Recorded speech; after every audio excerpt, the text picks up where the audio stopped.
Bom, então estamos gravando, ok? Mulheres lindas. Bom, então eu estou começando aqui às 15h27, vou colocar como 15h30. A Tati vai me dar um toquezinho quando der 30 minutos, e aí eu tenho mais 10 minutos para encerrar.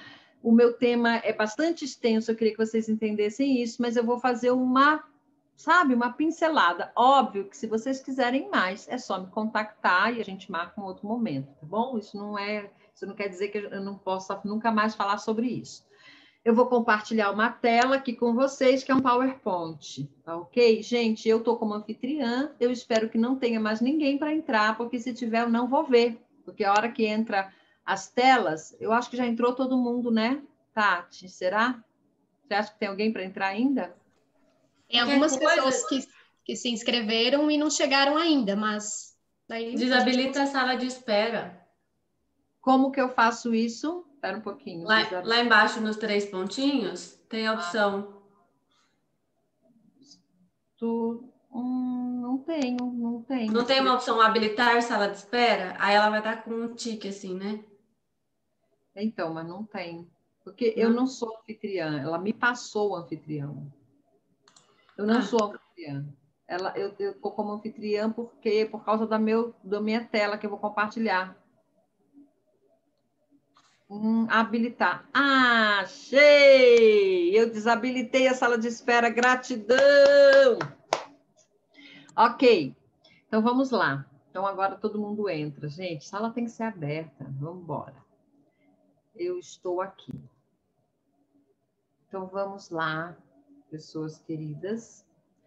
O que a gente vai ver agora é isso, eu vou falar bem sucintamente, né? Então, histórias curativas tecendo desafios com encantamento, né? Eu falo desafios porque quando a gente fala em histórias que curam, quem utiliza muito esse lugar das histórias para esse processo são ou os terapeutas ou os professores, que querem em sala de aula levar para a sala de aula um recurso a mais de dar conta, né, de determinadas situações que são situações mais difíceis. Por isso que eu falo que é tecendo desafios com encantamento, porque também os terapeutas, os psicopedagogos que trabalham com as crianças ou com os jovens encontram nas histórias um lugar muito propício para trabalhar com determinados desafios que a gente encontra pela frente, aí, tanto da sala de aula como os da terapia.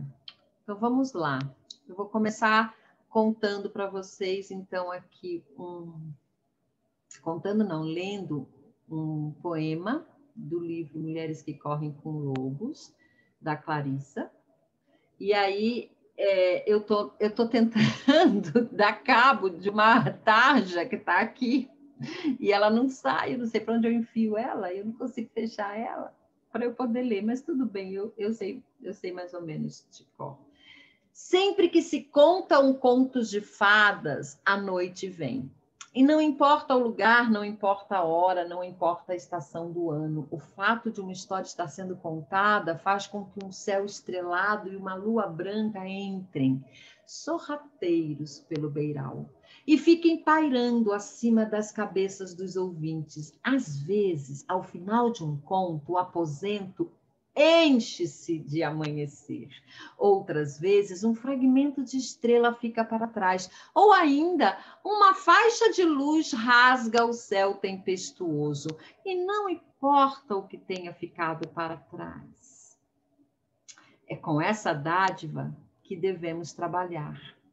É ela que devemos usar para criar alma. Clarissa Pinkola, que é a autora do livro tão famoso que eu acho que todas conhecem, Mulheres que Correm com Lobos. E agora que eu dei comando e o trem não foi. O trem não foi. O trem não andou. Andou. Então, vamos lá. O que são contos de fada? Então, eu vou falar para vocês sobre os contos de fada, mas isso não significa, gente, que é só nos contos de fadas que existam essas características. Quer dizer, existe essa característica em todas as histórias, porque todas as histórias são simbólicas, todas as histórias são arquetípicas, obviamente algumas, especialmente como os contos, os mitos, as lendas. as histórias autorais também trazem arquétipos e símbolos, mas muito do inconsciente do autor. E algumas histórias não são arquetípicas e nós chamamos, então, de histórias comportamentais, que são as fábulas, porque elas ditam, elas trazem uma norma de comportamento, faz parte da estrutura literária daquele gênero, né? No caso, as fábulas, elas não trabalham com arquétipos, mas elas também são simbólicas e metafóricas e trabalham com outras linguagens, como a prosopopeia, por exemplo, que são as linguagens de dar vida aos seres inanimados. Porém, eu não vou falar das fábulas, nem vou trazer os contos autorais, porque seria imoral eu ficar aqui analisando o inconsciente de qualquer autor. Não seria nada ético. Então, eu vou trazer para vocês entenderem esse poder de cura, as histórias em que eu posso analisar, que são os contos de fada. E por que eu posso analisar os contos de fada? Exatamente porque eles não têm autores, nem os contos, nem os mitos e nem as lendas. Por eles não serem autorais, então eu não estou infringindo uma ética quando eu analiso os arquétipos que estão ali naquele inconsciente coletivo, porque também eu não estou olhando um inconsciente só, eu estou olhando um inconsciente coletivo, né? Então, uma coisa é eu olhar para o inconsciente de uma pessoa, outra coisa é eu olhar para o inconsciente da humanidade, que está expresso como uma digital nos contos de fada. Então, os contos são histórias milenares, muito antigas, elas têm a idade do homem, praticamente, são filhos, né, que nasceram, são descendentes da própria mitologia, e a gente encontra muitos contos de fada que você vê que a raiz daquele conto é um mito, né? Então, eles possivelmente são dissidentes da mitologia, são muito antigos mesmo. Quando eu falo antigo, gente, é antigo, é 6, 7 séculos antes de Cristo. Já se existia no Oriente, obviamente que o Ocidente é muito, muito mais novo, no Oriente já se contava histórias que hoje a gente conhece como Cinderela, por exemplo, né? Então, Cinderela, o Bruno Bettenheim, no livro A Psicanálise dos Contos de Fada, ele já nos dizia que no século 6 a.C., na China, já se contava a história de uma princesa que perdia o sapatinho e que depois era reconhecida pelo tamanho do pé. Óbvio que só podia ser uma história da China, né? Onde é que o tamanho do pé é uma marca, né, para a entidade feminina. Então, você percebe, por exemplo, que essas histórias vêm vindo aí pelo tempo, então a gente poderia chamá-las até de eternas, porque me parece que elas não vão morrer e me parece que elas vão realmente adentrar a eternidade. Eu acho que todas as infâncias vão ser regadas aos contos de fada.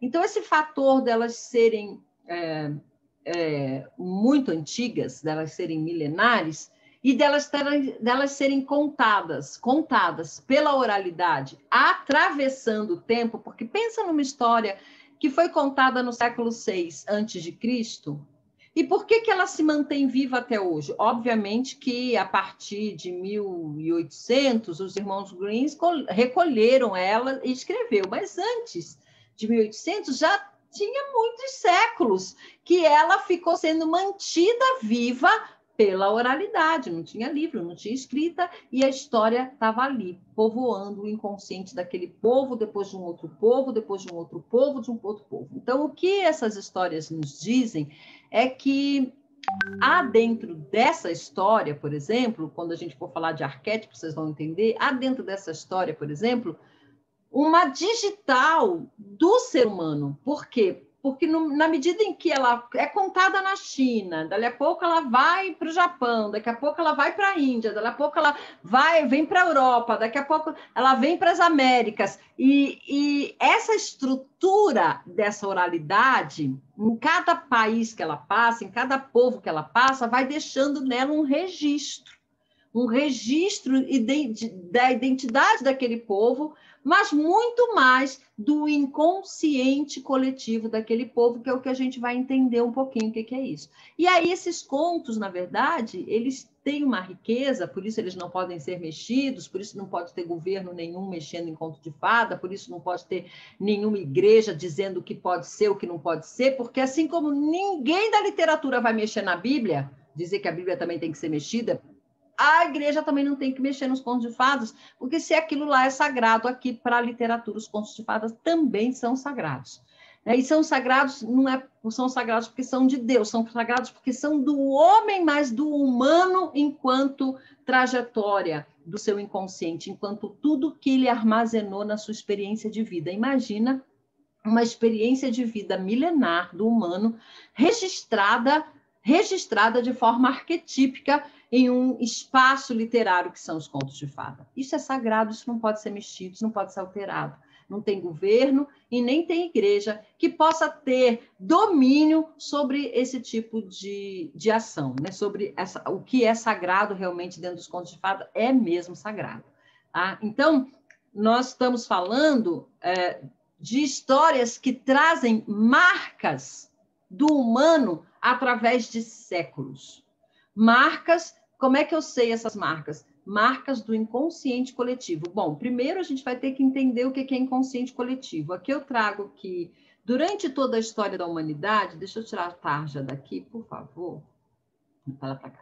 Durante toda a história da humanidade, o homem, mesmo não tendo consciência disso, procurou manter um relacionamento com o inconsciente coletivo e seus arquétipos. Quer dizer, sabendo ou não, aceitando ou não, acreditando ou não, é a forma que a vida se dá dessa maneira. A gente sempre está vivendo de forma arquetípica, né?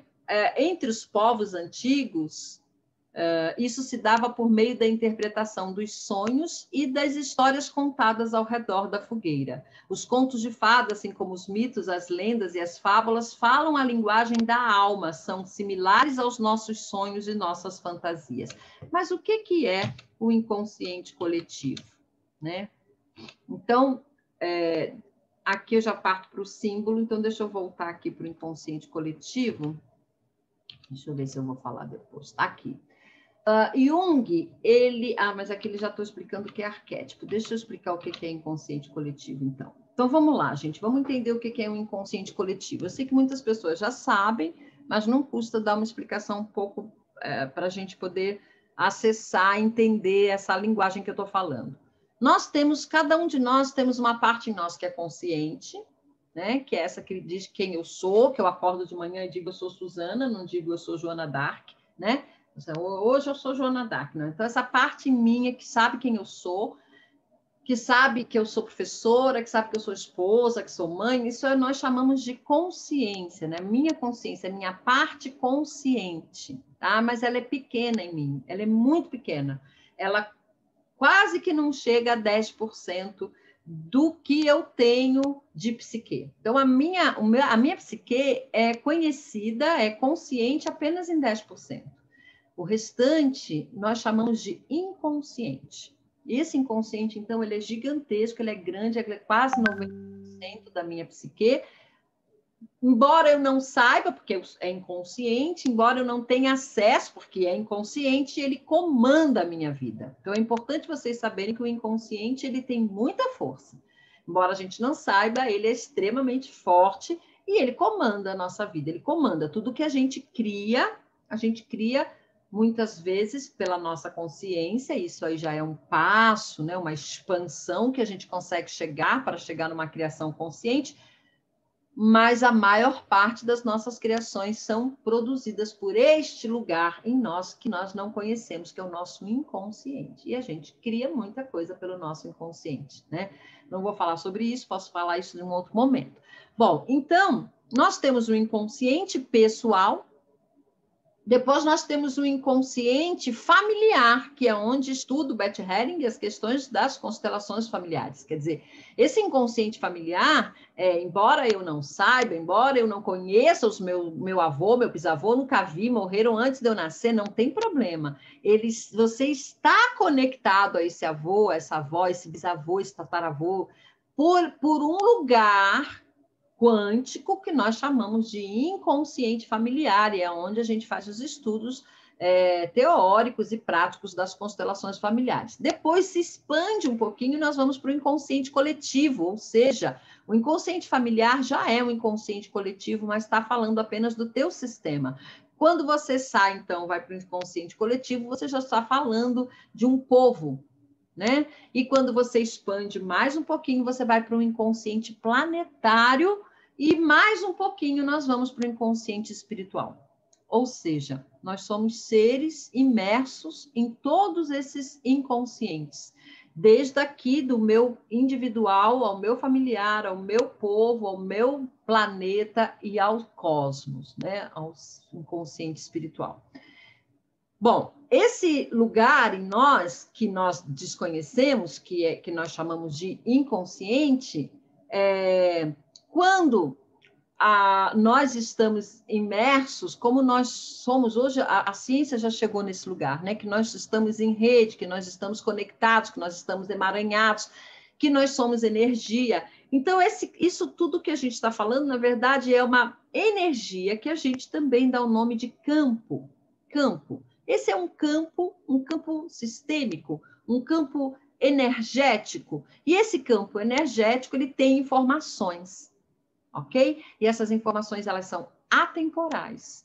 Então, é possível, por exemplo, que como mulheres, nós como mulheres, eu até escrevi no Facebook, né? Falei, já passaram 500 anos, mas eu ainda sinto no meu corpo de mulher as marcas de uma fogueira, né? Porque a gente está falando do Dia das Bruxas, e é incrível como eu me entristeci, como eu fiquei muito triste, e eu sentia uma angústia, como se eu tivesse conectado às dores das mulheres que morreram nas fogueiras, queimadas como bruxas. Né? E é incrível como que pode isso, né?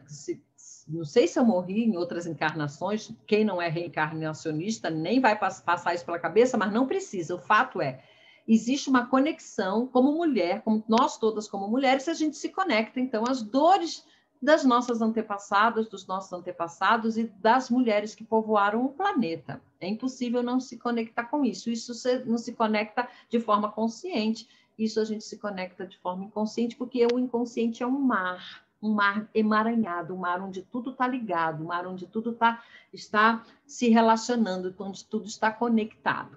Tá? Então, o inconsciente coletivo, na verdade, é esse inconsciente que colocou seu registro nas histórias.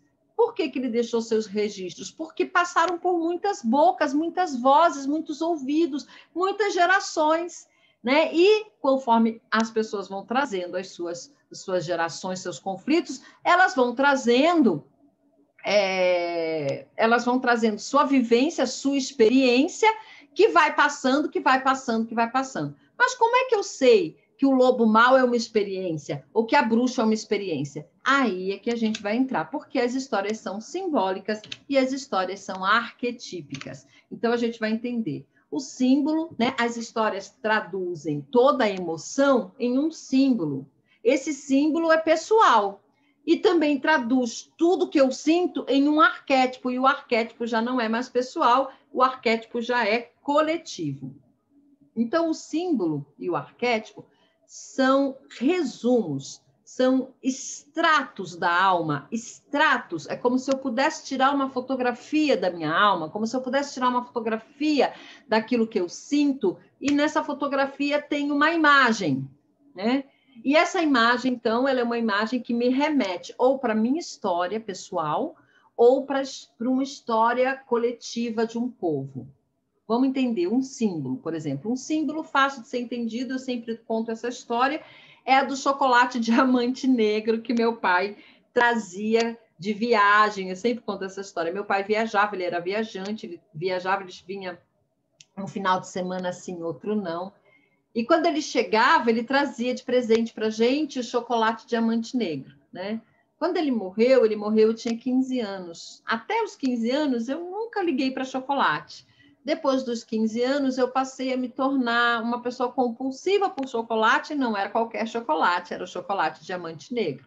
Então, o diamante negro é um chocolate que, para qualquer uma de vocês, ele é só um chocolate, mas para mim, demorou para eu saber, só fui saber em terapia, para mim, o chocolate diamante negro é um símbolo. Por quê? Porque eu não comia chocolate, eu comia pai. Percebe? Eu comia memória. Então, quando eu estava lá me deliciando daquele chocolate diamante negro, na verdade, eu não estava gostando do gosto do chocolate, mas associado ao gosto do chocolate, tinha todo um espaço emocional, um espaço afetivo, um espaço de memória que me ligava àquele chocolate. Então, aquele chocolate deixava de ser apenas um chocolate, e na vida da Suzana ele passou a ser um símbolo. E a gente está cheio disso na nossa casa. Se você olhar para a sua casa, você vai ver que tem um monte de objetos que são simbólicos, eles não são só aquilo, eles são muito mais do que aquilo. Olha para a sua casa que você vai ver tais objetos, o que eles representam para você, aquela cortina, aquela colcha, aquele presente que você ganhou e que você nem usa, porque ele é tão caro que você nem consegue usar, né? Sabe as colchas que as vós da gente nunca usaram, que era colcha de casamento, pôs no dia do casamento, depois guardou e nunca mais usou, fica amarelada pelo tempo? Então, aquilo não é só uma colcha, aquilo é um símbolo. Então, entendendo que as histórias são simbólicas, que tudo que tem dentro da história vai levar você para dentro da tua própria história, a gente, então, compreende que tem símbolos que são pessoais, mas tem símbolos que são coletivos. O que é um símbolo coletivo? É quando todo um povo sentiu a mesma dor, quando todo um povo sentiu a mesma opressão. E aí, quando todo um povo sente o mesmo amor, o mesmo afeto em relação a alguma coisa, então aquilo vai criando uma imagem, o arquétipo é uma imagem, o arquétipo é um resumo, mas é um resumo de muitos sentimentos, de um sentimento de um povo. Então, aqui eu até trago essa imagem de Eros e Psique, que Eros e Psique, eles são o quê? Um arquétipo, né? Assim como se a gente podia trazer a imagem de Iemanjá é um arquétipo, de Mãe Maria é um arquétipo, de uma montanha que a gente chama de Pachamama é um arquétipo. Então, entender que além de trazer um significado pessoal para a sua vida, aquilo traz o significado para um povo. Aquilo remete o sentimento de um povo, né? Então, se você pega uma montanha, aquela montanha que os cabelos escorrem como montanha e rio, e a gente chama de Pachamama, aquilo no Brasil pode nem ter muito significado, aquilo talvez a gente ache só muito bonito, porque talvez ele não seja um arquétipo para o nosso povo, mas para o povo no México, é o arquétipo do sagrado deles, que é a Pachamama, né? Então, o que é o arquétipo? O arquétipo é quando tudo isso que eu falei sobre o símbolo acontece, porque traz uma carga muito grande emocional, mas já não é mais só pessoal, ele é a representação do que passou, do que sentiu um povo, né? Ou toda a humanidade.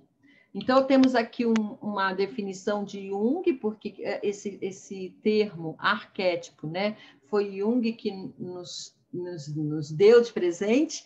Então, ele diz o seguinte: o conceito de arquétipo, do jeito que conhecemos hoje, surgiu em 1919 com Jung. E aqui diz que ele é discípulo de Freud, mas não é não, viu? Os meus estudos mais modernos de Jung, eles foram contemporâneos, eles até estudaram juntos, mas Jung tinha sua linha e Freud tinha a sua linha. Eles não se tornaram, nunca foi discípulo de Freud, mas tudo bem.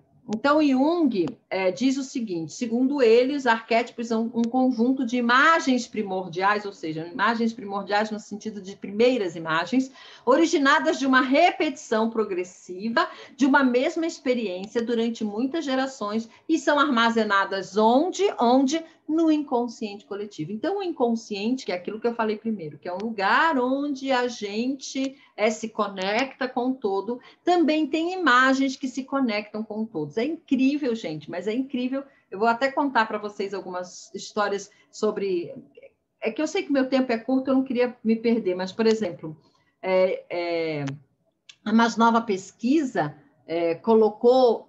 Bom, eu não vou falar, senão vou perder meu tempo aqui. Eu estou preocupada de não dar tempo, mas se sobrar eu conto essa pesquisa, para falar sobre inconsciente coletivo. Bom, então vamos lá. Eu tento passar, mas se eu não clicar, ele não vai. Então, vamos entender, então, aqui alguns contos, eu vou trazer alguns contos e vou explicar para vocês como que esses contos, porque são essas representações, a gente não vai conseguir analisar um conto inteiro, porque não temos esse tempo hoje, mas para vocês entenderem do que eles falam, o que se trata um conto de fada e por que é tão sagrado assim, né?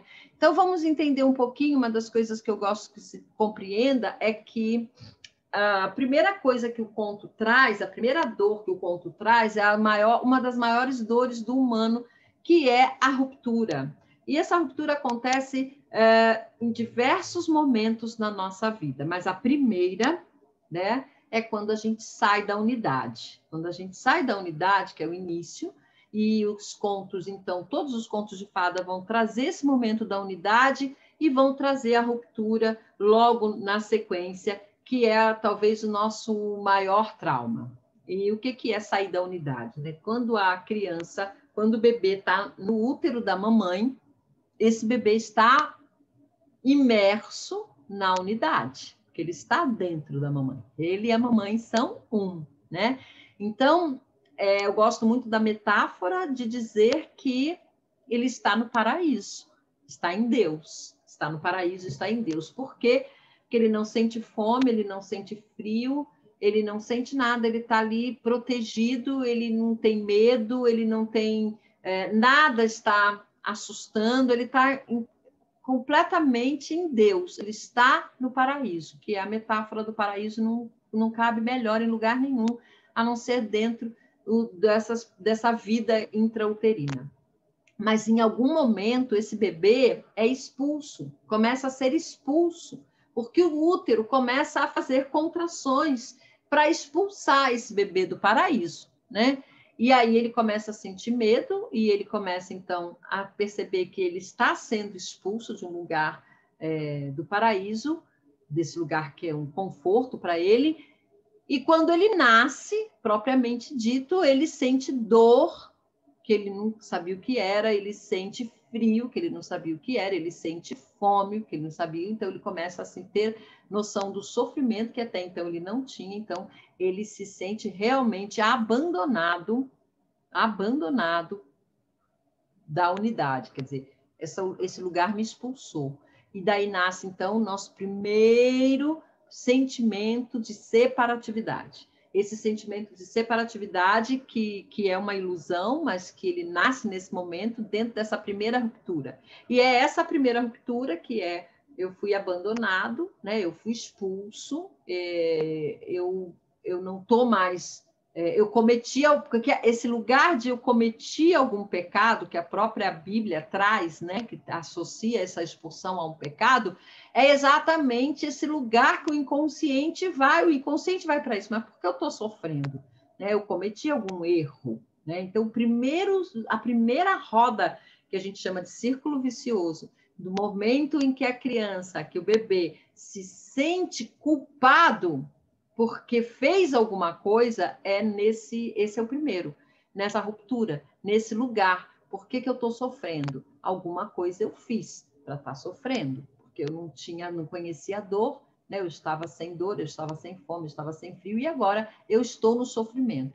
Então, você vê que o conto bíblico, né? A metáfora bíblica traz, através dos arquétipos, a história do nosso nascimento, a história de quando esse bebê vem, de quando esse ser vem à vida. Então, a gente não vem à vida sem sofrimento, a gente não vem à vida sem uma grande ruptura, e dela nasce grandes conflitos que a gente vai carregar para o resto da vida, a não ser que a gente escute muita história, porque os contos de fada trabalham. Um dos objetivos dos contos de fada é exatamente fazer com que a gente volte para a unidade. Ele vai fazer com que o ser se reencontre de novo dentro do lugar da unidade. Quer dizer, ele vai voltar para da onde ele veio.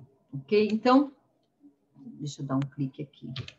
Bom, então a gente vai ver, por exemplo, Cinderela, né? Cinderela é uma lição de humildade e de amadurecimento. O conto mais famoso mostra como lidar com inveja, independência e aceitação, e também como não caber na forma. Né? Então, vou falar rapidamente de Cinderela.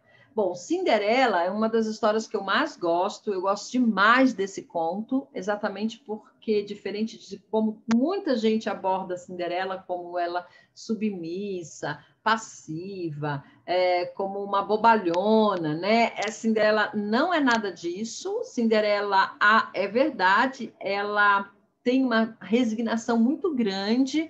Ela passa por estados muito fortes de humilhação e ela passa isso muito resignada, mas Cinderela mostra o nosso aspecto mais iluminado, mais luz de nós, porque nós temos os outros aspectos que está nas irmãs e na madrasta, que são os aspectos que são carentes, né? A madrasta é carência, as irmãs também são carência, que fazem de tudo para serem aceitas, inclusive elas se mutilam. As irmãs cortam o pé, cortam o calcanhar, cortam os dedos para caber naquele sapato.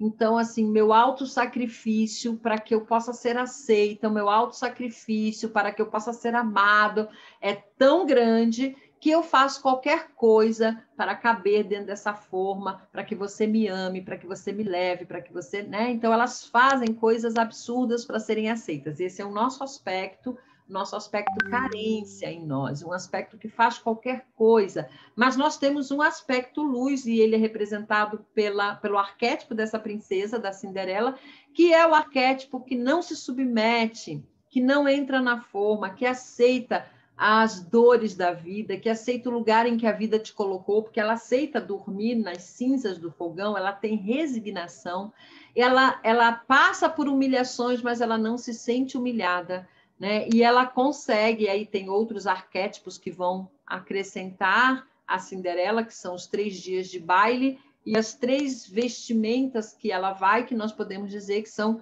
os momentos de despertar da consciência que nós passamos, né? São as fases que a gente vai passar para esse despertar da consciência, que é o primeiro baile, que ela vai com uma roupa toda em prata, o segundo baile ela vai com uma roupa toda em ouro, e o terceiro baile uma roupa de diamantes. Então você percebe que há uma evolução dentro desses 3 momentos da gente, que para que ela então chegue no casamento, e esse casamento nada mais é que a volta à unidade, a volta. Então, quando a Cinderela casa com o príncipe, não é uma mulher casando com um homem, e sim os teus aspectos femininos casando com os teus aspectos masculinos, como eu vi hoje na foto da Sabrina, que está muito bem dizendo isso, né? Feminino e masculino, um do lado do outro, e ela no meio. Então, são os aspectos femininos com os aspectos masculinos fazendo essa união, casando e permitindo, então, que aquela ruptura, que aquele lugar de ruptura que se manifesta em diversos momentos na nossa vida, seja, então, trazido de volta para a psique esse lugar de unidade. Então, todos os casamentos nos contos de fada, todos os casamentos no conto de fada, não está falando de um homem e de uma mulher casando, porque não tem um homem e uma mulher dentro dos contos de fada. Dentro dos contos de fada tem arquétipos, arquétipos que representam o feminino, arquétipos que representam o masculino, arquétipos que representam o nosso eu inferior, arquétipos que representam o nosso eu superior, arquétipos que vão duelar, mas que no final eles vão se integrar com o casamento e com a eternidade, né? Então, a Cinderela também nos fala de uma coisa muito comum, que todo mundo sabe o que é o tema central de Cinderela, que é a rivalidade fraterna, né? Então, a Cinderela sofre... Oi? Só avisando que já deu 30 minutos, tá? Então, você tem 10 minutinhos, tá bom? Só para... Obrigada. Então, Cinderela fala, por exemplo, de que o que toda criança sente. Mamãe gosta mais dos meus irmãos do que de mim. Mamãe gosta mais da minha irmã, mamãe gosta mais, papai gosta mais. E toda, sem exceção, toda criança, mesmo aquelas que não têm irmãos, que são filhos únicos, eles vão rivalizar com a própria mãe ou com o próprio pai, com o casal, papai e mamãe. Papai gosta mais da mamãe, mamãe gosta mais do papai do que de mim.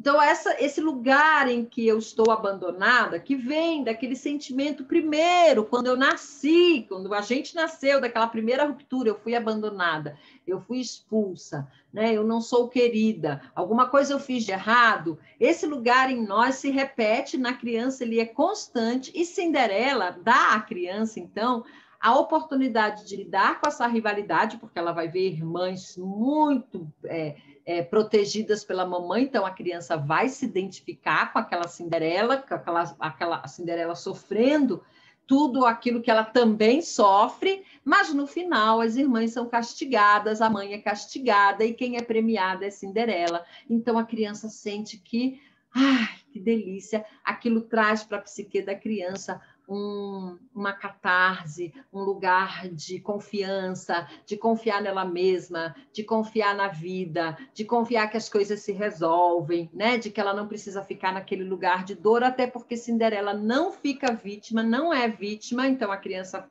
percebe que o caminho não é de vitimização, e mesmo aceitando todas as humilhações por um caminho próprio, ela conquista o seu lugar no mundo. Então, isso dá à criança uma sensação de empoderamento maravilhoso, de que ela também tem o seu lugar no mundo mesmo, as irmãs sendo e os irmãos sendo os protegidinhos da mamãe. Porque isso não é uma realidade, mas é assim que a psique enxerga. Por quê? Por conta daquela nossa aquele primeiro momento de ruptura que nós tivemos e outros tantos que nós tivemos. Eu não vou ter tempo de falar de todas as nossas rupturas, mas essas rupturas que nós vamos tendo na nossa psique vão nos deixando num lugar de abandono, no medo desse abandono, nós vivemos o tempo todo com medo de não sermos amados, e aí isso vai aparecer o tempo todo nos contos de fada.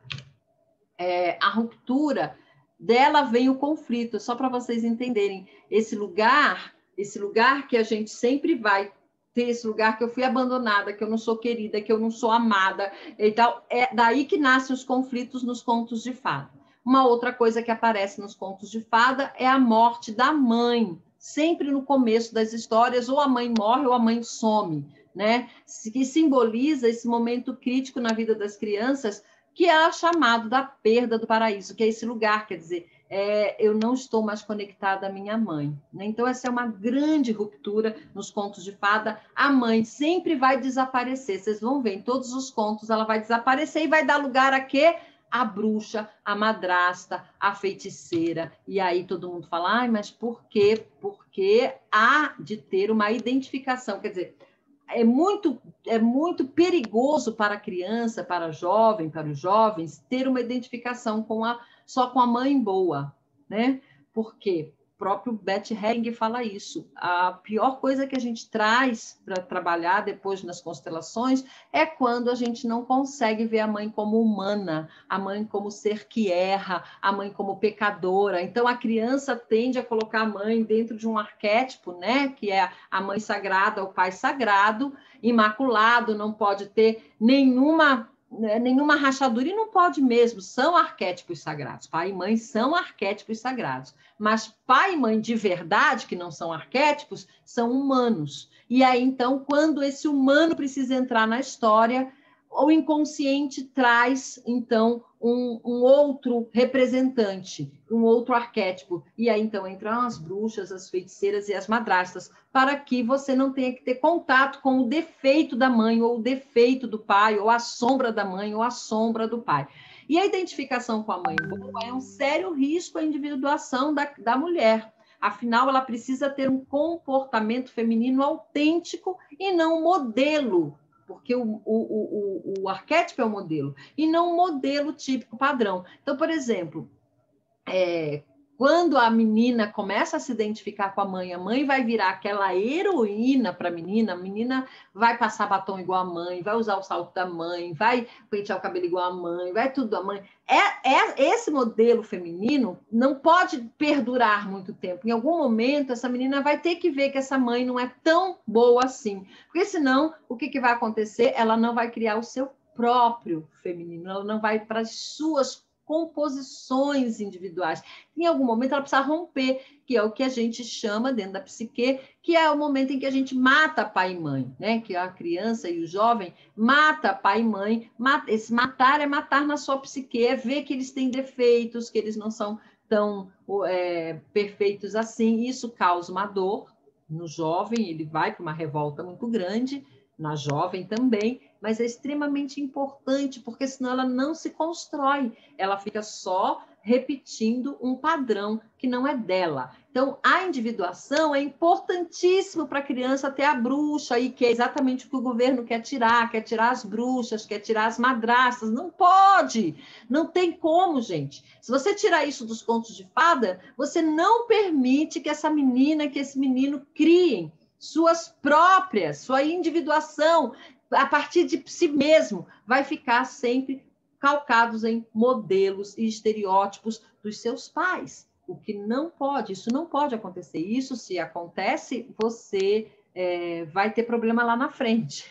Vai chegar uma hora que você vai ver que você casou com o pai, né? Ou que você casou com a mãe, e que então você não conseguiu estabelecer uma identidade. Bom, isso vai te trazer problemas. Então, melhor que as crianças tenham contatos com as bruxas, sim, elas são perfeitas, elas são aonde eu posso escoar o ódio que eu sinto da minha mãe, porque a minha mãe vai me dizer muitas vezes não, e ela vai me aborrecer muitas vezes. A gente já viu isso no círculo vicioso, que a criança, quando ela não é atendida no seu desejo, ela odeia a mãe, ela odeia o pai, ela sente raiva, né? Só que ela tem a bruxa para ela poder descarregar essa raiva, ela não precisa descarregar essa raiva na mãe. Então, se os contos de fadas se apresentam para as crianças, a criança tem um lugar potente onde ela vai poder descarregar toda a raiva. E se ela descarrega a raiva na bruxa, ela não vai para o círculo vicioso, que é o círculo que vai prender ela na culpa e na criação negativa, na culpa e na criação negativa, na culpa e na criação negativa.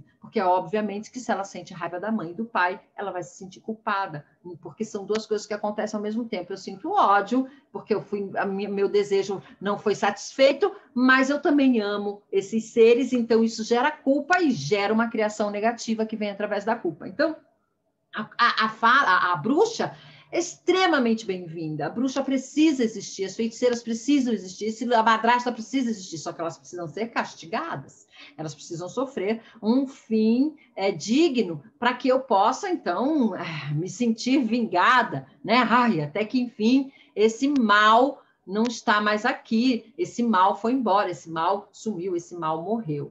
Né? Então, Chapeuzinho Vermelho, por exemplo, vou falar rapidamente, a nossa última fala é essa. Chapeuzinho Vermelho, de forma simbólica, projeta a menina nos perigos, no conflito. Eu não vou falar do conflito edipiano, porque não vai dar tempo, mas eu vou falar, então, que aprendeu a lição a partir das experiências, e ela mostra o valor da autodireção. Gente, isso é lindo. Eu vou falar rapidamente de Chapeuzinho e vou encerrar com Chapeuzinho. Por exemplo, Chapeuzinho Vermelho é uma história que também muito me emociona, porque ela recebe da mãe uma incumbência de levar para a sua ancestralidade, né, de levar para a vovó, que representa a sua ancestralidade, um cestinho, né? Uma oferta, vai levar para a avó um cuidado com a ancestralidade. E a mãe dá o caminho, a mãe diz, vai por esse caminho, vai por esse lugar. E é o que a gente faz com os filhos. Vem por aqui, porque por aqui eu já sei, eu já errei, eu já vi, eu já sofri, eu sei como é. Vem por aqui, não vai por lá, não vai por outro caminho, porque outro caminho eu não sei como é. Então, os pais, eles já sofreram, já passaram pela vida, eles já sabem os caminhos que dão errado, a gente já sabe o que dá certo e o que dá errado, e a gente quer que os filhos sejam orientados a seguir o nosso caminho. Mas Chapeuzinho Vermelho, como toda jovem, e todo jovem, todo menina na puberdade, menino na puberdade, não vai ouvir os conselhos da mamãe e ela vai escolher um caminho, e é um caminho de autodireção. Olha que coisa linda. Ela não vai desobedecer a mamãe. Ela não sai de casa assim, vou desobedecer minha mamãe. Não. Ela simplesmente começa a ir e, de repente, elas começam a ver umas borboletas, uns passarinhos pelo caminho, e o coração dela, começa a ficar feliz com aquilo, e ela, então, começa a ouvir essa voz que vem do coração, e começa a seguir essas borboletas, esses passarinhos, e quando ela percebe, ela está perdida na floresta. Percebam? Ela não saiu de casa para desobedecer, mas ela ouviu a sua própria voz, ela ouviu a voz que vinha do coração, ela ouviu aquilo que ela queria. Eu me lembro perfeitamente de eu dizendo isso para minha mãe. Minha mãe falava assim, mas você vai fazer isso, você vai dar com os burros na água. Eu falei, mas eu quero dar com os meus burros, com a minha água. É com a minha cabeça que eu quero me ferrar, não quero ser com a sua. Eu lembro de eu dizer isso perfeitamente quando eu tinha uns 14 anos com a minha mãe. Então, ela não saiu de casa para desafiar a mãe. Ela simplesmente vai para a vida ouvindo o seu chamado interno, ouvindo o seu coração, seguindo aquilo na intuição. E quando ela vê, ela está perdida. Aí percebam que ela está perdida. E quem é que orienta ela na floresta? Alô, alô, alô. Quem orienta ela na floresta? O lobo. O lobo está lá, ele e ela. Presta atenção, gente. O lobo está lá sozinho com ela. Por que ele não devora ela lá na floresta? Nunca pararam para pensar? Por que ele não devora ela? Por que ele faz de tudo para que ela vá até a casa da vovó e primeiro ele tem que devorar a vovó para depois devorar ela? Porque Chapeuzinho representa a vida que a gente precisa seguir, mas a gente primeiro precisa destruir em nós o antigo, o velho, o tradicional, as amarras, aquilo que nos aprisiona, as crenças da família. Enquanto o lobo não devora a vovó,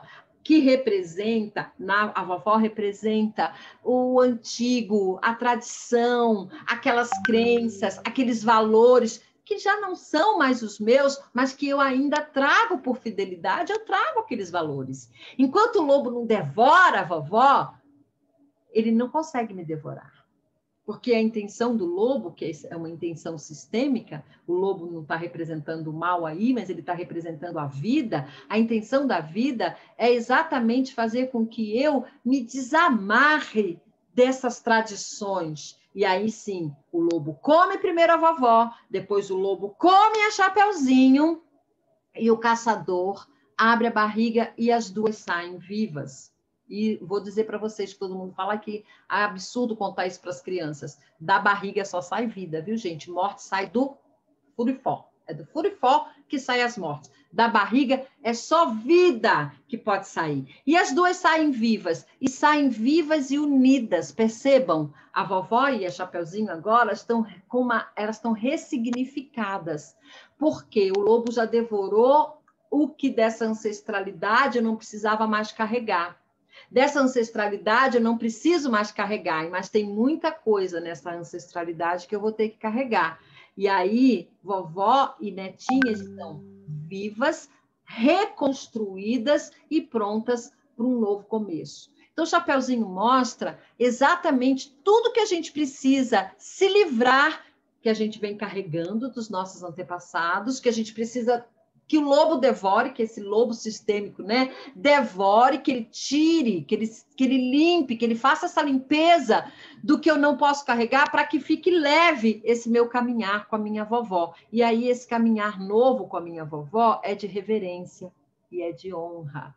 Mas para honrar e reverenciar os meus antepassados, eu não preciso carregar as crenças deles. Eu não preciso carregar aquilo que compõe eles. E que está muito explícito nas crenças quando a mamãe diz qual é o melhor caminho. Então, o Chapeuzinho descobre uma autodireção, segue seu coração, segue sua intuição, e não mais aquilo que todos os seus antepassados lhe disseram que era para ela seguir. Então, para mim, Chapeuzinho Vermelho não vou falar de Rapunzel, não vai dar tempo. Chapeuzinho Vermelho mostra o que todos os jovens vão passar, precisam passar.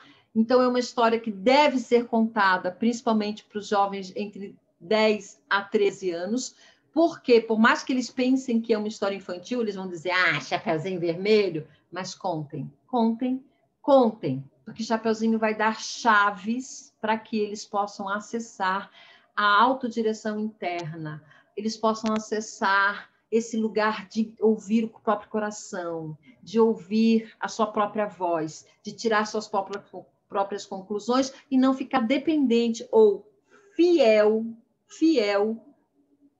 às crenças dos seus antepassados. Gente, por hoje é só, eu não consigo ir mais porque não dá tempo.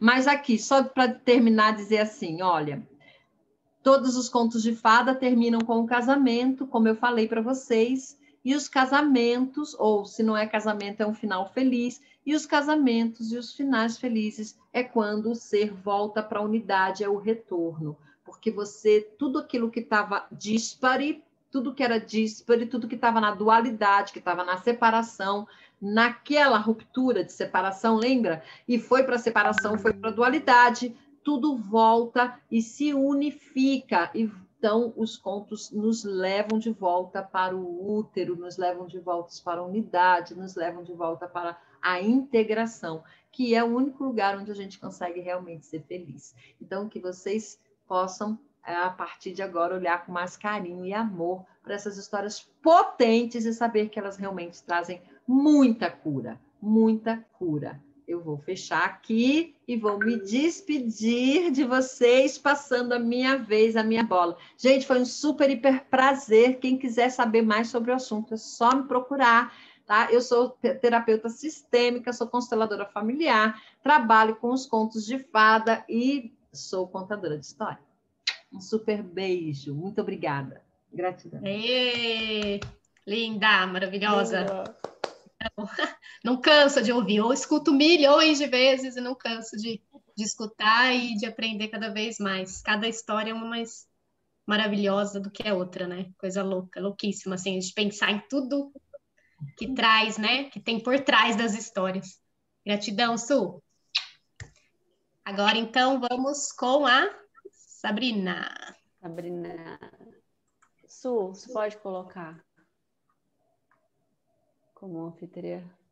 Posso. Espera um pouquinho, Suzana. Não cansa de ouvir, né? Cada vez a gente aprende um pouquinho mais. Ele não me dá a condição. Acho que como é que eu faço para mandar para você, para o anfitrião? Ele fala ativar mudo ou pronto, renome... consegui. Conseguiu? Peguei de volta. Tá bom. Ok. Bom, vamos lá, né? Para a gente não ocupar tanto tempo. Nosso tempo está meio curtinho. Eu falei um pouquinho lá na apresentação sobre o poder das nossas escolhas. Eu acho que a gente vai falar um pouquinho hoje, é um tema completamente ligado com o que a Suzana falou. Ele faz link com tudo que a Suzana falou.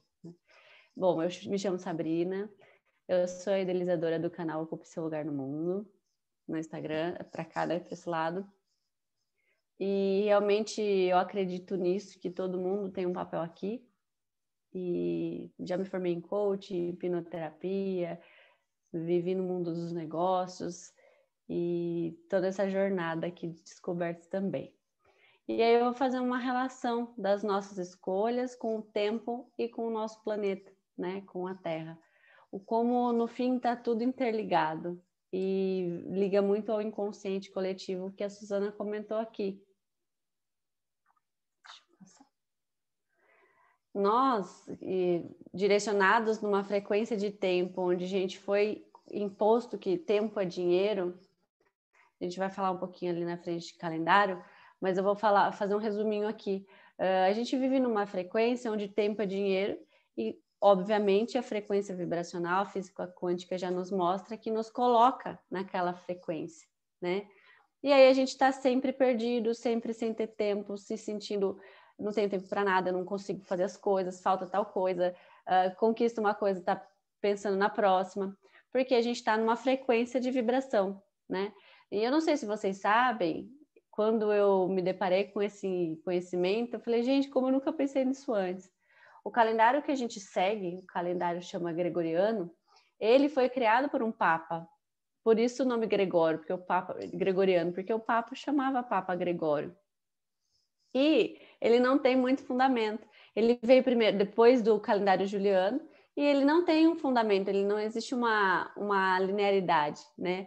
Ele é um calendário com 12 meses desiguais, onde a gente tem 4 meses de 30 dias, 7 meses de 31 dias, um mês de 28 dias.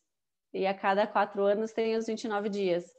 E aí a gente nunca parou e repensou. A gente, como ser humano, repensou quase tudo e nunca repensamos o que essa frequência que a gente vive do calendário nos proporciona, né? E aí, se vocês forem parar para pensar, hoje, não sei se vocês já viram, existe um evento sendo falado da lua azul, né? Que é a segunda lua cheia dentro de um mês de 31 dias. Ela só vai ocorrer se o mês tiver 31 dias e se a primeira lua cheia, por quê? Não está num tempo cíclico, está num tempo artificial, né? A gente vai falar um pouquinho sobre isso. E aí a gente pega que a gente tem uma ordem natural e artificial, a gente pensa na natureza, algum animal, algum ser, qualquer planta, eles precisam de relógio, de calendário para saber quando vai florescer, os animais quando vai comer, que horas que vai dormir. O único ser desse planeta que utiliza um relógio somos nós, e nos coloca nessa frequência de tempo artificial, onde a gente vai estar vibrando naquilo lá e sentindo o que tudo o inconsciente está sentindo, de forma maior ainda. A gente está vendo com essa pandemia. E aí a gente tem um ano com 12 meses de dias completamente irregulares. E não sei se vocês já pararam para pensar, outubro é de 8, né? E é o mês 10. Setembro é de 7, é o mês 9. Dezembro é de 10, é o mês 12. Então não existe regra. Julho chama Julho por conta do rei Júlio. Agosto chama agosto por conta do rei Augusto. E aí ele queria um mês com 31 dias, porque era o patriarcado brigando por aquele poder, se instituiu que aquele mês teria 31 dias. E a gente nunca parou para se questionar sobre isso, né? E aí a gente coloca numa frequência 12/60, que a gente fala, que são 12 meses, o 12 de 12 meses, e o 60 da divisão do dia, de 24 horas, em 2 ciclos AMPM, onde a gente tem as horas de 60 minutos. E isso foi estudado, não tem como a gente falar aqui, né? É um assunto mais extenso, e nos colocou num campo vibracional, numa frequência, realmente, igual a gente tem as frequências Hertz, nos coloca numa frequência de tempo artificial. E com isso, o que a gente tem? Esses resultados no nosso planeta, né? Se a gente estivesse sendo tudo que a gente nasceu para ser, todo mundo tem um papel aqui, ninguém está aqui de passagem. Se a gente estivesse na frequência do tempo natural, a gente estaria produzindo esse tanto de lixo? Eu estava refletindo hoje de manhã num desenho, que até liga com o que a Su falou, que a minha filha estava assistindo, que o nosso lixo diz muito sobre nós. Já pararam para pensar se o nosso lixo ele tem mais cascas ou mais embalagens, né? E aí a gente está falando do planeta e da nossa própria saúde. E aí a gente vai vendo esses reflexos de poluição, do materialismo, da gente ter que consumir. Para quê? Para que o poder se permaneça. A gente fala um pouquinho ali abaixo do vírus, né? A gente está falando do coronavírus aqui, especificamente. Não estou falando que ele não exista, ele existe, está aí, mas de repente não seria um anticorpo do planeta para combater o que está fazendo mal a ele? Porque o planeta é um organismo vivo, né? Quando a gente está doente, o que o nosso corpo começa a fazer? Criar anticorpos para sarar aquela doença. Quem foi a única pessoa que pegou o coronavírus? A maior parte do ser humano. Animais não pegam, plantas não pegam, né? Então, será que não é um anticorpo do planeta para a gente parar e mudar tudo, que é o que está acontecendo, né? Tanta mudança acontecendo. Se a gente estivesse nessa frequência de tempo natural, a gente teria essas brigas por poder, o poder do tráfico de drogas, das comunidades, que no final as pessoas querem o poder pelo dinheiro, né? Então o tráfico existe para ter o poder pelo dinheiro. Então, será que a gente estaria assim? Será que a gente estaria tão refém da indústria farmacêutica, que hoje é a mais rica do mundo, ela e a indústria eletrônica, a indústria tecnológica? Será? Alguém já parou para pensar que a maioria dos remédios que a gente consome, eles não tratam a doença, eles tratam o efeito. Então, quem tem hipertensão, toma um remédio para quê? Vai curar a hipertensão? Não vai, né? Então, é um ciclo vicioso que nos coloca. Agora, se a gente toma nosso lugar de poder, vivendo no tempo cíclico natural, sendo aquilo que a gente nasceu para ser, né? A gente vai reaprendendo a se alimentar, reaprendendo tudo isso. A gente vai precisar de tantos remédios? E como fica esse ciclo, né? Que uma coisa vai puxando a outra. Então, é muito importante, é a reflexão que eu quero trazer para vocês. Não existe verdade absoluta, acreditem no que o coração de vocês tocarem, mas são reflexões que eu demorei muito tempo, fui estudar em tudo quanto é lugar, para eu conseguir chegar nesse conteúdo. Então, eu precisei tirar muitas cascas, né? Quando a gente fala, esse é um dado do site da ONU, tá? A cada 40 segundos, uma pessoa morre de suicídio, ela se mata no mundo. Não teria maior... O coronavírus matou um a cada 40 segundos? Alguém fez alguma coisa para tratar o suicídio? Por quê? A pessoa que comete o suicídio, que ponto que ela está? Perdida.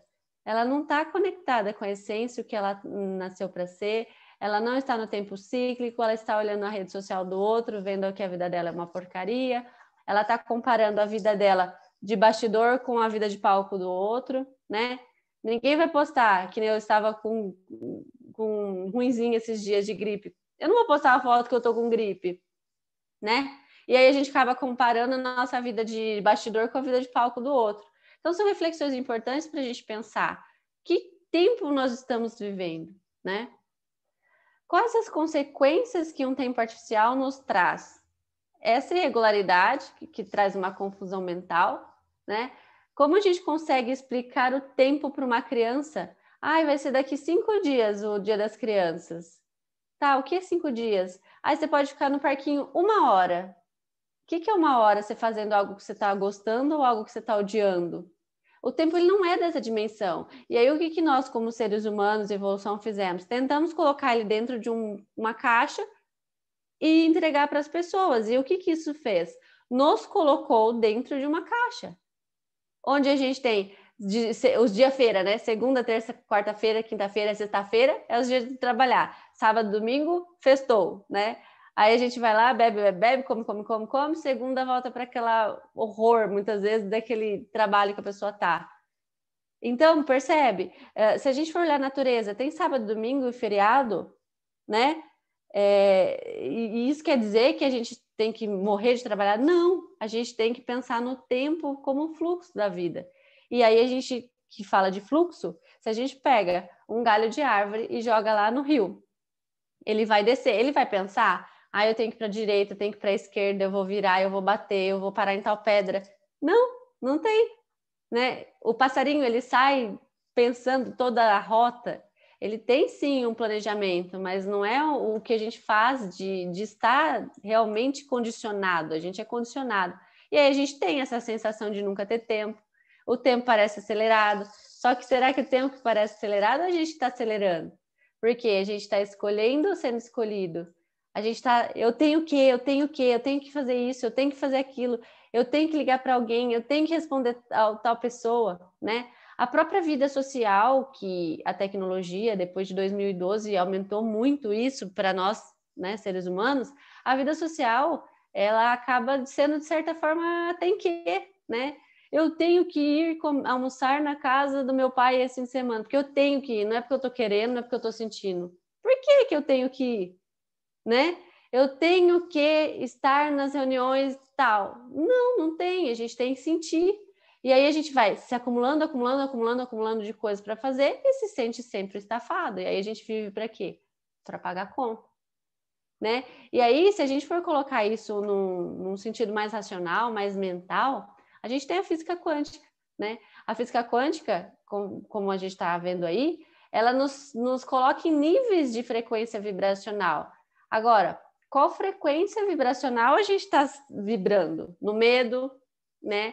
A gente abre a TV, só desgraça, 500 pessoas morreram hoje, não sei quantos, o governo não sei quem, roubaram não sei quem, a gente vai vendo aquilo, vai criando energia, e aí vai mudando a nossa energia.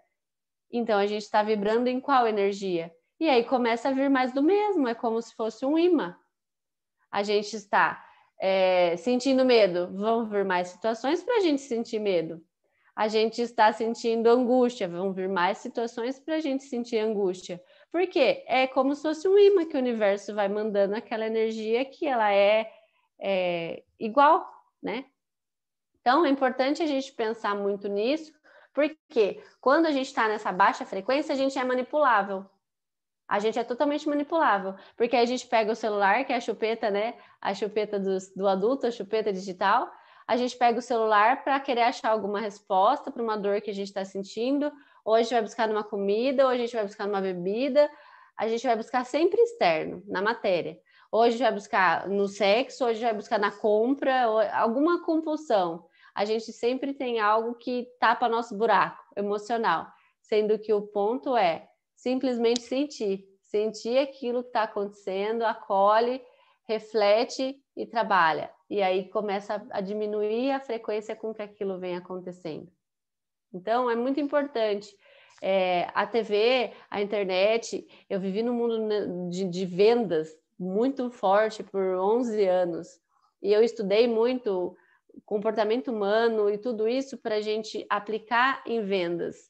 Então, percebam, quando a gente entra num site, entra no Google agora para pesquisar almoço em Valinhos, tá?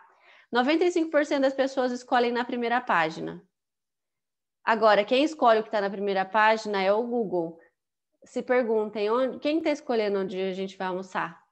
É a gente? Né?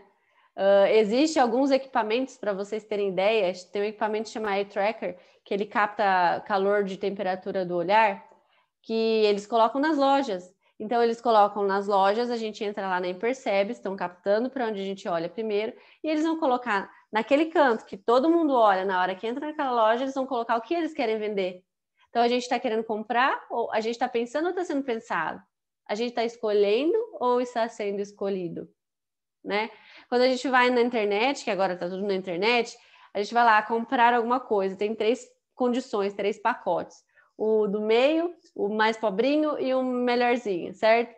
A gente sempre, a maioria das vezes, compra o que querem que a gente compre. A gente tem a falsa sensação de que a gente está escolhendo entre aqueles produtos. Mas a decisão, a arquitetura de colocar aquele anúncio, ela funciona assim. Eu quero vender esse cristal por R$50, tá? Eu vou colocar lá no meio, vai estar de uma cor melhor, a letra vai estar um pouquinho maior. Esse cristal por R$50, ele tem tal energia, ele tem isso, tarará, tarará, tá? Aí eu vou colocar que tem o cristal de R$30, só que eu vou deixar tipo cristal, né? Ele não vai chamar nenhuma atenção. E vou colocar lá um cristal de 130 Master Blaster, vai colocar sempre o mais caro, mas onde a arquitetura da venda é o do meio. Então, é importante a gente tomar o poder da escolha, né? Não é que as coisas são ruins, é tudo para nos fazer mal. Não, a gente que tem que estar no poder. Se a gente estiver no poder, a gente usa os benefícios daquilo. Quando a gente pega o Waze e vai usar, a gente está escolhendo o caminho? Nem isso mais. Nem isso mais. Então, é importante a gente parar e só tomar consciência, tá? Eu preciso, não tenho ideia do caminho, eu preciso que me ajude. Eu sei que aqui nessa página vai vir as comidas, mas eu quero escolher tal coisa. É só isso, né? Para a gente usar. José Argüelles, que é o grande codificador da lei do tempo, que a gente vai falar um pouquinho aqui na frente, para o mundo, ele fala do calendário gregoriano, ele coloca como encantamento hipnótico, porque ele mantém oculta todas as questões não resolvidas da história em uma sequência lógica de dia, semana, mês, ano, onde a gente vive para comprar, para o poder, para ver quem compra mais, quem vende mais, quem tem mais dinheiro, quem tem mais poder. E aí a gente vira o quê? Um soldadinho, né? Meu irmão trabalha numa indústria farmacêutica e vocês não têm ideia. Um remédio que custa R$10 na farmácia, ele custa 3 centavos para ser fabricado. Alguém quer que a gente deixe de ficar doente? Pare de ficar doente? Entende? Então, nunca ninguém foi consultado sobre esse calendário. E assim a gente segue como se ele fosse a única maneira de tratar o tempo. A gente nunca parou para sequer pensar sobre isso, né? Existe uma série que eu recomendo, um documentário no Netflix que eu recomendo que todas assistam, que chama O Dilema das Redes. Ele fala muito dessa arquitetura de como o Instagram funciona. No Instagram, no YouTube e no Facebook, gente, nós somos um produto. A gente não paga para estar lá, aquela empresa não é uma ONG. Ela vende a gente para quem quer vender o produto para nós. Então, ela vende nós como produto. Eu tenho 1 bilhão de usuários. Você quer vender o quê? E aí coloca uma inteligência artificial para caçar o peixe e pescar. É simples assim. A gente é um peixe num grande aquário sendo pescado o tempo inteiro, né? E aí a gente vai... tá triste? Vai vir mais informações para a gente ficar triste, vai vir vídeos que tenham relação com aquilo, e é tudo num algoritmo inteligente que consegue captar. Então é importante que quem não viu ainda, que veja com esse olhar, e não é olhar de, não, eu vou girar tudo, eu vou bloquear tudo, cancelar tudo, não! A gente usa eles, não deixa eles usarem a gente, e aí a gente vai usar a nosso favor, a gente vai usar para fazer o bem, a gente vai usar para melhorar o todo, né, para passar a informação para o todo. Então é importante a gente pensar. Essa imagem, acho que ela resume muito isso, como é a forma que a gente tem sido conduzido, como realmente fantoches. Então é importante repensar sobre isso, se a gente está escolhendo ou se a gente está sendo escolhido, tá? E aí, eu não vou falar aqui muito de José Argüelles, só o nome dele, ele já não está mais aqui, desencarnou, e ele foi o grande codificador de um calendário dos maias, tá? Foi descoberto no México, em algumas pirâmides, várias pistas, e ele foi o grande codificador que fez o quê? Tornou isso tangível, palpável para nós que precisamos de algo para pegar, para tocar, para ver, para a gente acreditar, né? Então, ele foi o grande codificador de tudo isso. E o que ele nos coloca? Numa frequência onde tempo é arte, né? São dois tipos de frequência, 13 e 20 e 13 e 28. Mas, pensem bem, 13 e 28 são 13 meses regulares de 28 dias, certo? Então, pensa na lua azul de hoje. Vai ter lua azul aqui? Não. Por quê? Está no tempo do giro galáctico, do giro correto da Lua, dos movimentos da Lua. Então, são 13 meses iguais de 28 dias, que vai dar os mesmos 364, mais um dia, que é considerado um ano novo, que ele acontece em julho, não em dezembro, como acontece aqui. E aí, a gente começa a estar num tempo cíclico, um tempo natural, onde tudo está no seu lugar. E aí a gente começa a vibrar numa frequência diferente. E aí a gente começa a perceber muitas sincronicidades. Então, pensem bem, um dia é o giro em torno do Sol, o mês, o ano. Por que o nosso calendário é todo bagunçado, todo zoado? Né? Por quê? Porque alguém pensou e por poder, por regra, tá bom, é assim, vai lá e fez. E aí a gente sai do nosso poder. Então é importante a gente pensar muito bem sobre isso. E aí a gente entra no tempo sincrônico. Ele usa duas fontes, né? Que são, não sei se vocês já ouviram falar, tem muitas energias de Kim. Lá na minha página eu posto todos os dias a energia do dia. Ele é energia, tudo é energia, a gente está percebendo. A gente também precisou da física quântica vir para provar a energia para nós, né? De forma racional e mental. Então, tudo é energia, tudo vibra nessa energia. Voltando ali no 13 e 28, no tempo cíclico, a mulher normalmente tem 28 dias de tempo de menstruação, de ciclo. A gente está completamente ligado com o ciclo natural do planeta. E aí a gente se desconecta, a gente começa a tomar remédio, a gente vai... Por quê? Porque é toda uma indústria por trás de tudo isso, onde o foco principal é dinheiro. Dinheiro é tempo é dinheiro, né? Então, no tempo sincrônico, ele é um tempo que ele usa 260 dias, eu não vou falar muito aqui, 260 energias. Hoje é o dia 216, tá aqui, que é o dia do guerreiro. E nesse tempo a gente tem uma energia, então tem uma nota vibracional, tem o dia que você nasceu, tem a leitura do seu mapa, que tem muito a ver com o que você veio fazer aqui na Terra, qual a sua missão aqui, né? O que você veio fazer aqui, quais os desafios que você vai ter, como você serve ao outro, porque ninguém está aqui de passeio, a gente veio aqui para trabalhar. Então, qual que é a minha missão, como eu sirvo ao todo, como eu me desafio para eu cumprir essa grande onda que é a minha vida, né? Então, lá nesse mapa tem muita coisa sobre nós. E aí você vai descobrindo, algumas meninas aqui já participaram, e você vai tendo tantas respostas, é um negócio muito lindo, né? E aí a gente passa para esse lugar onde o tempo, ele é arte, ele não é dinheiro. E aí a gente começa a ativar as sincronicidades. Ou aqui só para falar um pouquinho, ele está todo no nosso corpo, então a gente tem 20 dedos, os 20 selos estão lá, a gente tem 13 grandes articulações, tudo é número no final, 13 grandes articulações, uma gestação dura normalmente 260 dias, que é o prazo dessa energia, então é tudo lá onde a gente está num tempo, num diagrama divino, né? Onde tudo acontece ali. Até falando uma sequência aí com o que a Suzana falou do Jung, é um conceito que ele fala sobre sincronicidade. Olha só mais uma sincronicidade. Jung fez essa publicação em 54, que foi quando José Arguelles recebeu toda essa instrução, todo esse conhecimento e também trouxe para o mundo, né? José Arguelles, para quem não segue antroposofia, ele morou na casa de Rudolf Stein. Então, a gente vai vendo o poder do 7, dos setênios que tem ali. Eu descobri esses dias, porque eu falei, gente, mas está muito parecido com a antroposofia, os ciclos e tal. Então, a gente vai descobrindo. E aí, o que acontece? A gente está num tempo cíclico. A gente está seguindo a ordem natural, a gente está sendo o que a gente nasceu para ser, né? A gente está evoluindo, aprendendo. A gente está igual o surfista lá na onda. A gente está onde a gente tem que estar para pegar a onda. A gente está surfando a onda.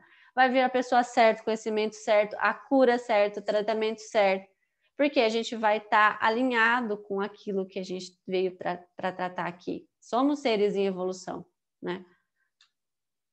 E aí, se a gente quiser vivenciar a iluminação infinita, a gente precisa tirar o passado e o futuro da nossa cabeça. É esse tempo que a gente vive desse calendário gregoriano, o que ele faz? Um ping-pong entre passado e futuro, passado e futuro, passado e futuro, passado e futuro. E a gente nunca está na onde? No único momento que a gente tem, que é o presente, que é o poder do agora, que foi um grande livro que me levou para esse lugar desse conhecimento, né? Que foi um grande livro que me despertou para o poder de estar no agora, que a gente não tem controle algum.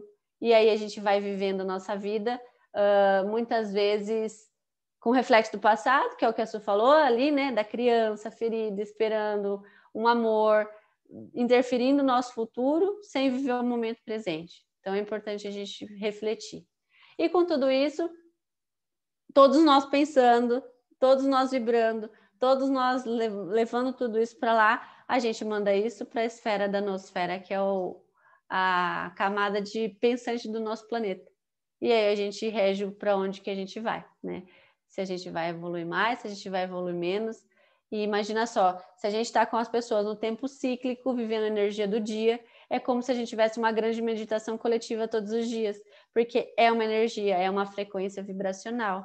Por mais que não está na mesma hora, a frequência é daquele dia, mas está todo mundo pensando, todo mundo refletindo, hoje é a energia do guerreiro que existe lá, as suas, não dá para eu falar aqui, as suas energias, o que ela significa. Todo mundo vai fazendo esse campo vibracional do planeta mudar, tá? Esperamos algo novo todos os dias na vida, mas a gente continua fazendo tudo como antes. Rotina rígida, sentimento rígido, seguindo algo que foi imposto. Tem que fazer isso, tem que fazer aquilo, tem que trabalhar numa coisa que você não gosta, tem que ir em tal lugar, tem que fazer aquilo, tem que agradar o outro. E eu desejo profundamente que aí você tome o comando da sua vida e que ocupe o seu lugar no mundo. Porque somente a gente tem esse poder. Porque aí a gente tem que passar por um lugar que a gente pensa menos e sente mais. Tá bom, estou sentindo, isso é para mim? Ou isso não é para mim? Né? E aí a gente passa a ocupar nosso lugar no mundo e fazer aquilo que a gente veio aqui para fazer e mudar todo esse planeta. Que por mais que muitos não estejam vendo, está acontecendo um movimento muito lindo, E eu quero só passar um vídeo, 1 minutinho, tá, Tati? Eu só quero passar um vídeo para vocês, para refletir um pouquinho mais sobre isso.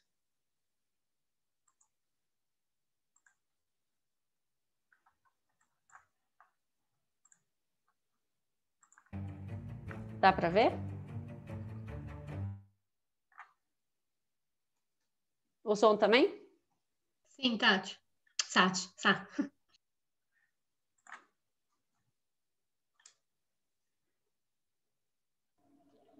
Parou, Tati. Oh, Sabrina. Parou, Sabrina. Parou? Peraí, deixa eu pôr de volta. Quando ele fica com a tela pequena...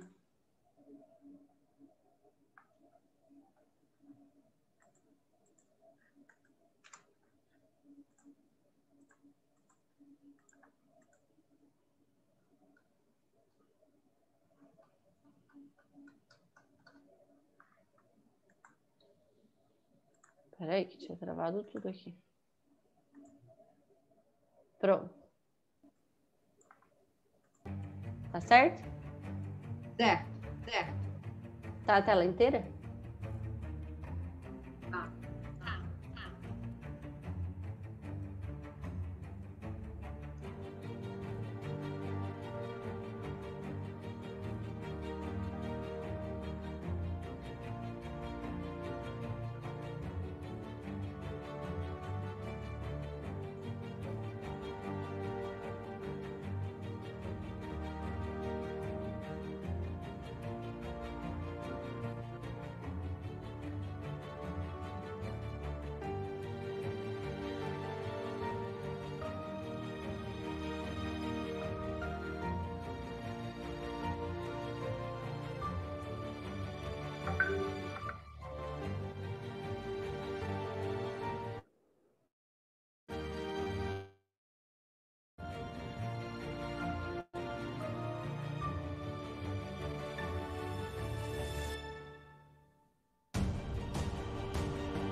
Bom, é isso. Só você pode fazer a sua parte.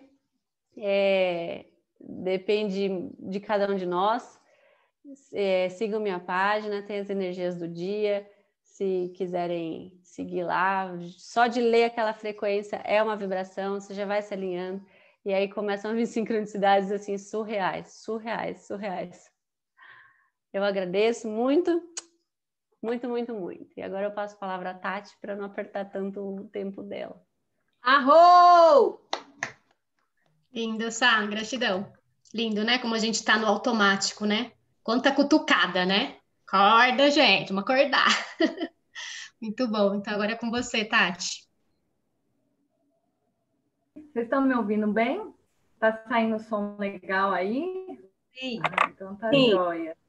Delícia poder ouvir a Sabrina, poder ouvir a Suzana, quanto saber, é incrível, nossa, me sinto privilegiada de estar aqui, me sinto privilegiada também de poder contribuir com esse projeto lindo que é a CAVE, então gratidão imensa, eu que me sinto honrada de estar aqui e poder fazer essa contribuição com vocês.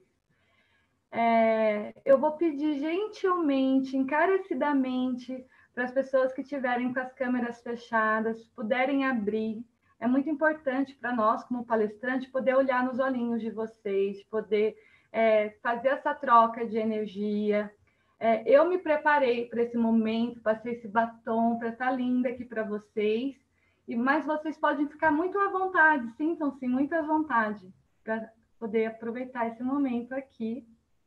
Deixa eu olhar aqui os rostinhos. Eu tô vendo. Isso mesmo. Eu não passei batom, estou descabelada e estou com a câmera aberta. Então pode todo mundo aí abrir a câmera. Por favor, eu agradeço assim, imensamente para quem puder abrir a câmera. Para nós que estamos falando, é muito importante poder olhar para vocês, olhar para o olhinho aí de vocês, fazer essa troca de energia.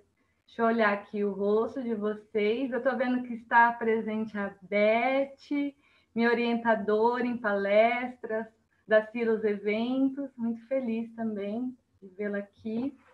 Bom, meninas, sou Tatiana Cremaschi, sou coach de autoamor e analista de perfil comportamental também. Quero falar duas coisas para vocês.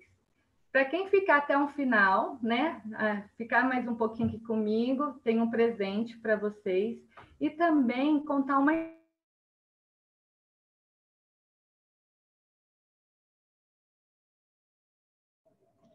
Travou. Foi só para mim, será?